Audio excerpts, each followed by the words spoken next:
Hi! Hello! Welcome to our channel enlighten Amulya. This is Sravanthi. ముందుగా అందరికీ కార్తీక పౌర్ణమి శుభాకాంక్షలు. నిన్న నైటే గ్రూప్ 4 రిజల్ట్ అయితే రావడం జరిగింది. చాలామంది సెలెక్ట్ అయ్యారా అని అడుగుతున్నారు. అవునండి. నేను సెలెక్ట్ అయ్యాను. జూనియర్ అసిస్టెంట్‌గా సెలెక్ట్ అవ్వడం జరిగింది. అంటే పోస్ట్ కోడ్ 11 అంటే రెసిడెన్షియల్ స్కూల్స్‌లో జూనియర్ అసిస్టెంట్. అది కూడా కరీంనగర్‌లోనే సెలెక్ట్ అవ్వడం జరిగింది.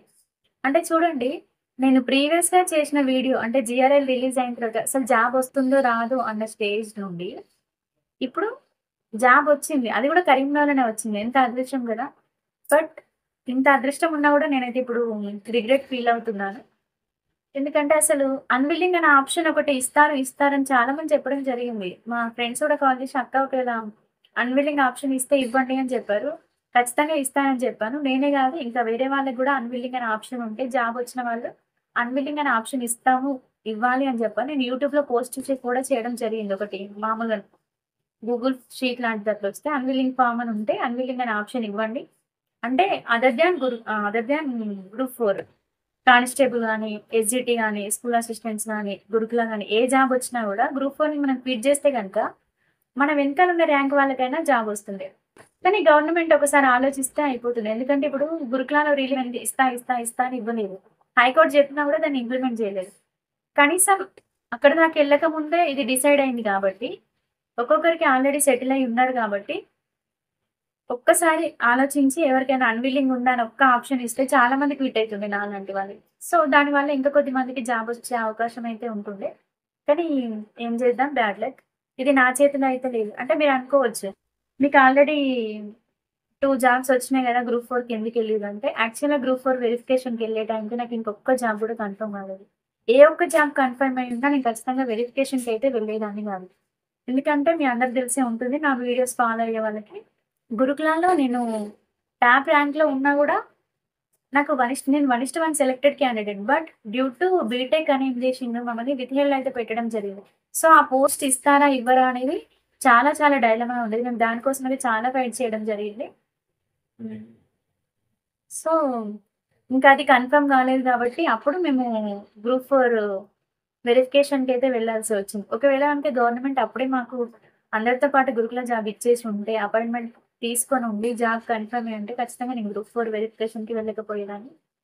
బట్ ఏం లేదు తెలిసి చేసినా, తెలియక చేసినా ఒక జాబ్ అయితే లాస్ అయిపోయింది. దీనికి బాధగా ఉంది. బట్ దీనిలో నా తప్పైతే ఏం లేదు. ఒకసారి మీరే ఆలోచించండి. ఒక్క జాబ్ కూడా లేని సమయంలో మనం ఏం చేస్తాం నార్మల్‌గా అన్ని జాబ్స్‌కి అప్లై చేస్తాం. అన్ని జాబ్స్ చదువుకుంటాం కదా! సో, అట్లనే అయిందనమాట. ముందే ఒక జాబ్ వస్తే దానికన్నా చిన్న జాబ్ వస్తే గనుక మనం వెళ్ళకపోతుంటిమి. అప్పటికి మనకి ఇంకా ఏం ఆప్షన్ లేదు కాబట్టి 1:3లో ఉన్నాం కాబట్టి వెరిఫికేషన్‌కి ఎళ్ళాల్సి వచ్చింది. సో, దీని ఇంతవరకు నెగెటివ్ కామెంట్స్ రాలేదు గానీ, మీరు ఎందుకు గ్రూప్ 4కి వెరిఫికేషన్‌కెళ్లారు అనే క్వెషన్ అయితే రైజ్ చేయడం జరిగింది. దానికి ఎక్స్‌ప్లనేషన్ ఇది. ఆల్రెడీ నేను కమెంట్‌లో కూడా పెట్టడం జరిగింది. కానీ ఎవరైనా కొత్తగా చూస్తున్న వాళ్ళు గనుక ఉంటే, ఇన్ని జాబ్స్ వచ్చినప్పుడు మరి గ్రూప్ 4కి వెరిఫికేషన్‌కి ఎందుకు వెళ్లారు? 2, 3 జాబ్స్ వచ్చినాయని చెప్పుకోవడానికి, గొప్పలు చెప్పుకోవడానికా అంటే నిజంగా గొప్పలు చెప్పుకోవడానికైతే కాదు. అప్పటికి ఇంకా ఏం ఉద్యోగం రాలేదు కాబట్టి నేను వెరిఫికేషన్‌కైతే వెళ్ళాల్సి వచ్చింది. ఆ వెరిఫికేషన్ తర్వాతనే మాకు గురుకులాలో పోస్టింగ్ ఇవ్వడం జరిగింది.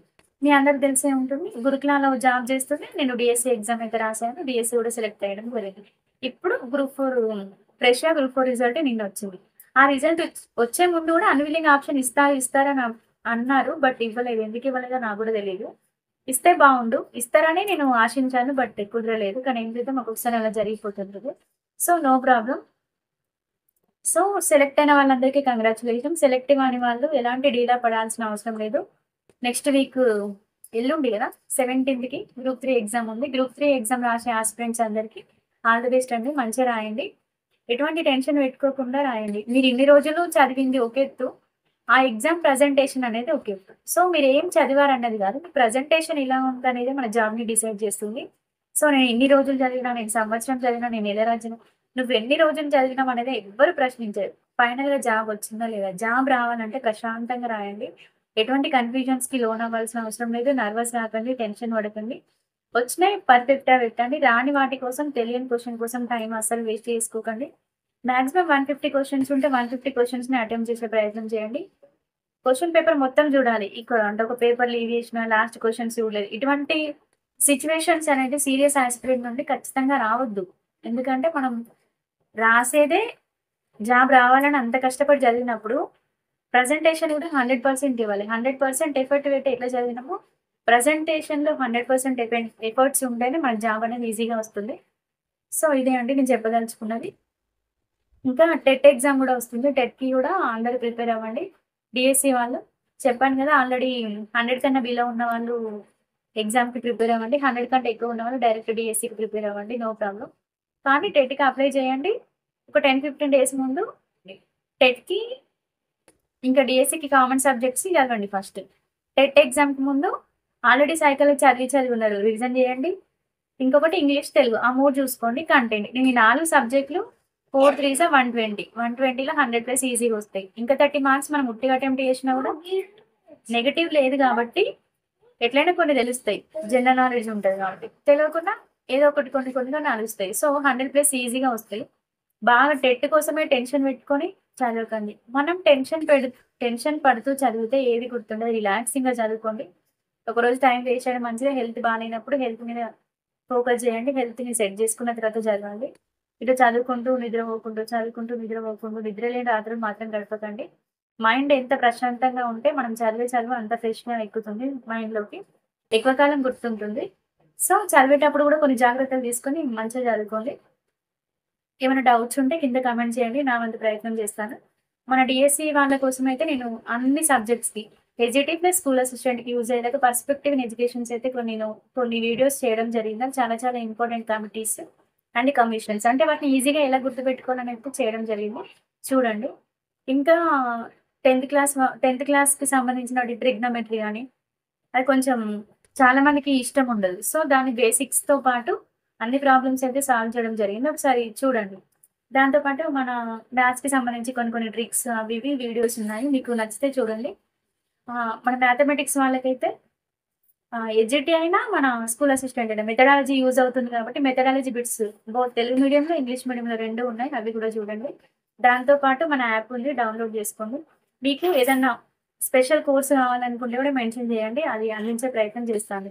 అంటే ఇప్పుడు ప్రెజెంట్ యాక్చువల్‌గా అయితే నేనే నోట్స్ ప్రిపేర్ చేసి పెడదాం అనుకున్నాను. బట్ ప్రెజెంట్ అంత టైం లేదు. సో, తెలిసిన సార్ వాళ్ళు ఉంటారు కాబట్టి మీకేదన్నా ఎమర్జెన్సీ మెటీరియల్ అట్లా ఇట్లా ఉంటే చెప్తే వాళ్ళ దగ్గర ఉంటే గనుక నేను గ్యాదర్ చేసి యాప్‌లో పెట్టే ప్రయత్నం చేస్తాను.